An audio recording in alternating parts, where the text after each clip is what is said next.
Баршаңызға сәлем, біздің каналымызға қош келдіңіздер. Видеоларымызды жоғалтып алмас үшін каналға тіркеліп, колокольчикті басуды ұмытпаңыздар. Бүгін біз сіздерге нағыз мрамор сияқты болып шығатын мега шоколадты мраморный печеньенің рецептісімен бөлісетін боламыз. Видеоның соңына дейін қарап, бізбен бірге болыңыздар. Ол үшін бізге жұмыртқа, ұн, какао, сұйық май, қант, кофе, қопсытқыш, ванильді қант және қант тұтағы қажет болады. Ең алдымен қантымызды ыдысқа салып аламыз. Кофені, ванильді қантты, какаоның жартысын,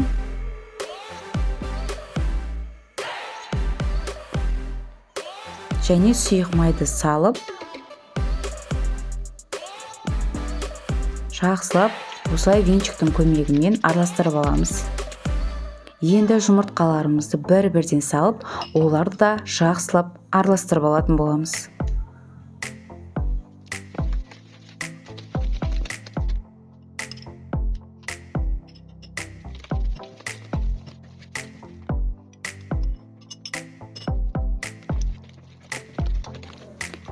Міне осындай масса шығу керек.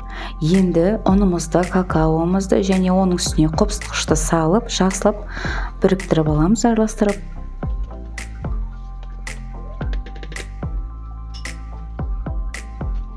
Мен жаңа дайын болған массамызды миксермен бір қайтара өттім.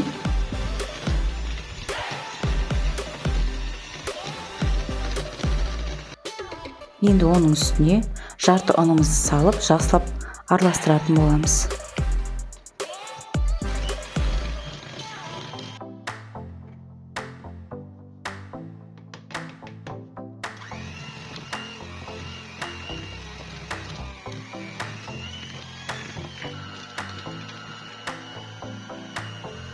Міне барлығын араластырып болдық. Осындай қоюлау масса шығу керек. Міне қарасаңыздар, консистенциясы шоколадты кремге ұқсас болып келеді. Мен осылай жанында араласпай қалған бөліктерді осылай силиконды күрекшенің көмегімен жинап алып, жақсылап араластырып біріктіріп шықтым. Міне барлығы дайын. Енді дайын массамызды целлофанды пакетпен бетіне в контакт шауып, егер асығыс болмасаңыздар, онда холодильниктеріңізге бір түнге қойып қойсаңыздар өте жақсы болады. Ал егер асығыс болсаңыздар, онда мұздатқышқа 40 минутқа салып қою керек. Міне дайын болған қамырымызды мен осылай қасықтың көмегімен алып қант ұнтағына салатын боламыз. Барлық қамырды дәл осылай жасап шығатын боламыз. Көлемін өз қалауларыңызға қарай жасай беруге болады. Осылай жарты қасық етіп алып, немесе одан да көбірек етіп алып, үлкендеу печенье етіп жасауға болады. Бірақ та ескеретін жайт, печеньелер духовкамызда пісіп жатқанда, ол көлемін 2 есе ұлғайып піседі. Сондықтан да бір-біріне жақын қоймау керек.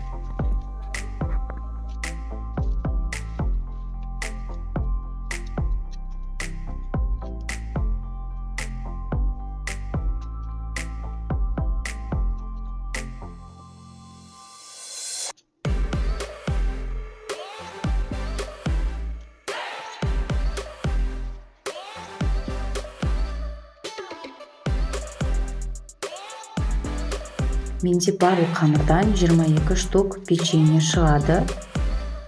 Міне достар, осы печеньеларымызды 180 градуста 20 минутта пісіріп аламыз.